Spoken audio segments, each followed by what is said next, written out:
The band played the death march, the high priest mumbled the final prayer, and King Herod's coffin was slowly taken to its tomb. Crash! Out of the crowd ran Herod Jr. and jumped straight in after him. "Farewell, beloved father! A million thanks for leaving me your kingdom," he cried, and he flung himself on the coffin, shaking with grief. Crash! His brother Philip jumped in too. "What do you mean?" he demanded. "Father left the kingdom to me. Look, here's his will dated the 14th of January. Crash! In jumped brother Archelaus. "Well, mine's dated the 18th, he said. "Look, I leave my kingdom to my beloved son Archelaus. "Mine's dated the 4th of Feb, shouted Herod Jr. and bopped Archelaus on the nose. The high priest sighed with frustration. Jerusalem was on fire, the mob was on the streets, and the king's sons were fighting and pulling each other's hair like spoiled kids in a nursery. What a disaster! "Wash away! Wash away!" A tall, skinny, naked man stood in a filthy, sacred pool while a dozen equally skinny men poured water over him. "We are the chosen ones," they chanted. "Make ourselves clean for our God." Suddenly, there were a band of revolutionaries waving swords and spears. "Come and join us," they shouted. "Smash the Romans! A Jewish state for the Jewish people!" The naked man strode over to them in fury. "How dare you interrupt our secret ceremony," he raved. "We are the sons of light. What need we of your childish earthly kingdom? When the whole world burns and you are cast into the bottomless pit, then we, and we alone, will live in God's kingdom on earth." "That is such total twaddle," sneered the revolutionary leader. "God's kingdom's about people, ordinary people fighting for a decent life. You don't know anything about people, stuck out here chanting mumbo-jumbo all day. You think you're so holy? You're just a bunch of cop-outs." And the revolutionaries strode off into the distance. One old son of light was holding a little baby given to him by the child's father, Zachariah. "You see, John," said the old man, "the world's a stupid, wicked place. You stay with us. We are the chosen ones." Philip was headbutting Herod Jr., who was biting Archelaus' ear, when Salome strode into the room with a letter. "Shut up," she said, and they all froze. "Now listen, and listen carefully. I have written to the Emperor asking him for a ruling, and this is his reply." "We don't need a ruling," said Philip. "I'm going to be the..." "Shut up!" He says that the kingdom will be divided into 3 parts. Archelaus gets Judea, Philip gets the northeast, and Herod Jr. gets Galilee. "Damn," thought Philip. "Double damn," thought Archelaus. But Herod Jr. just smiled. Galilee, he thought. Now that could prove quite an interesting challenge. The first thing I'll have to do is teach those nasty little troublemakers in Nazareth a rather severe lesson. The minute the brothers had got their territories, the troops moved in with a vengeance. From all over the Roman Empire they came. Jerusalem was smashed, Judea was beaten into the ground, and as for Nazareth, it just crawled with soldiers. In the streets, on the rooftops, everywhere. It was tense, but it was quiet, and people started to get on with their lives again. Time passed, and when it seemed safe, Joseph and his family sneaked back from Egypt. There was plenty of work for him to do. Old barricades to dismantle, windows to fix, a whole riot-wrecked town to be rebuilt. Nazareth was a brilliant place for Jesus to grow up in. Loads of foreigners selling weird and wonderful inventions, foreigners full of crazy ideas, and the arguments. Sons of light having stand-up fights with priests, priests having fistfights with revolutionaries, one lot of priests having screaming rows with another lot. Jesus took it all in, thinking, watching, arguing, till by the time he was a man, his head was full of all this stuff. Meanwhile, just round the corner, Herod Jr. was building a brand new city called Tiberias. The Jews didn't go there. He'd built it over a Jewish cemetery, the insensitive swine. But Herod Jr. loved it. He was lonely, mind. Salome was dead now, and he never ever saw his brothers. Then one morning, the king was looking out of his window when he saw the most fantastically beautiful woman walking along the battlements. "Who is that?" he gasped. "She's called Herodias," explained his courtiers. "She's the wife of your half-brother." The king was in love. He raced to the battlements. "Hi, I'm Herod Jr.," he said, "and you are the woman of my dreams." And he sighed and gazed deep into her eyes. Tug, tug, tug. Someone was pulling at his sleeve. It was a little round-eyed girl. "That's my mummy, that is. You like her, don't you? I'm Salome Jr. Can I play too?" Deep in the heart of the sweltering desert, John had grown up to be a man. The sons of light kept chanting on to him about being the chosen ones. But why? Why were they special and no one else? John dug deep in the ancient books. He wrestled with his thoughts and doubts until one day... "We're wasting our time," he said. "There are no chosen ones. We're all chosen.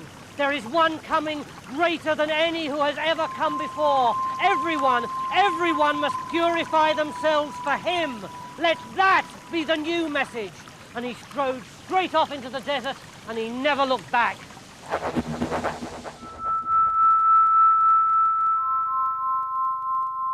For a long time, he stayed in the desert. Then, dirty and dishevelled, he went down to the River Jordan and started preaching. He was amazing. The people loved him. Every day, hundreds queued up to be washed and purified. And on the banks, everyone was arguing and squabbling. Who is this bloke who's coming? Will he be a holy man, a king, a freedom fighter, some sort of god? The crowds got bigger and bigger until finally John had to bring in assistance. "Take a ticket and move forward when your number's called," shouted Andrew. "No food in the water, please," shouted his brother James. The world is a terrible place, full of all sorts of wickedness, John's voice echoed across the water. "Too right," murmured Andrew. "Even your ruler, Herod Jr., is an evil man." "Careful," murmured James. "He has taken his brother's wife, Herodias, and is living with her as man and wife." The brothers looked at each other. That kind of talk meant big trouble. Herodias blew gently into Herod Jr.'s ear.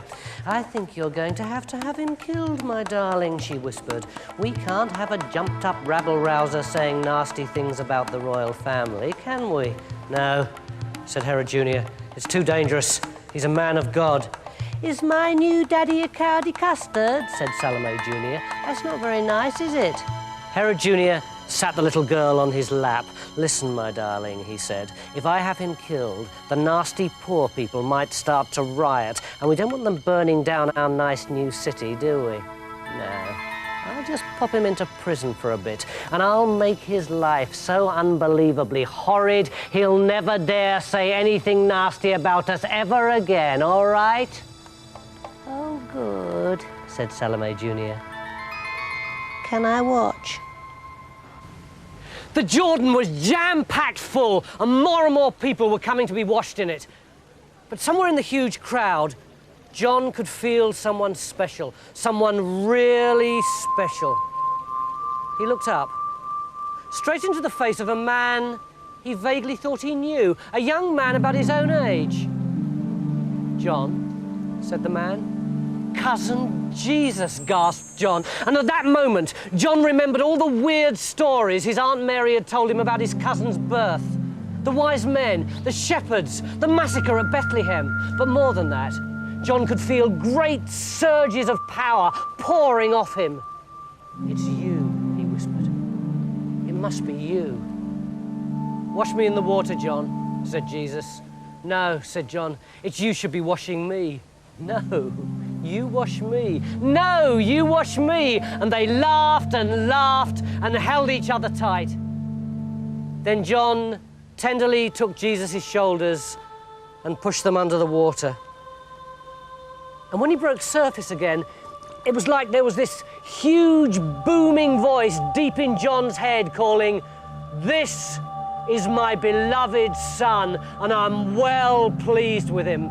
Then the two cousins held each other again, and Jesus disappeared into the desert. And as John watched him, James and Andrew came rushing up. "John, there's a Roman patrol, they're here. They say they're going to arrest you, shall we fight?" "No," said John, "let them take me." "But what about us?" cried Andrew. "What shall we do?" "That man," said John, pointing to Jesus disappearing into the desert, "is the one that the world has been waiting for. Follow him." On the tiny stage, Herodias straightened her daughter's pretty costume and lit the candles on the birthday cake. "Now, my darling," she whispered, "you know what you have to do, don't you?" Salome Jr. nodded.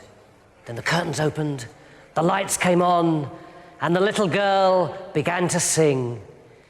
"Happy birthday to you, happy birthday to you." Then she jumped off the stage and ran straight up to Herod Jr. "Happy birthday, new daddy, happy birthday to you." And she gave him the cake. The guests roared and clapped and cheered. "Darling," said Herod Jr., "that was lovely, truly lovely.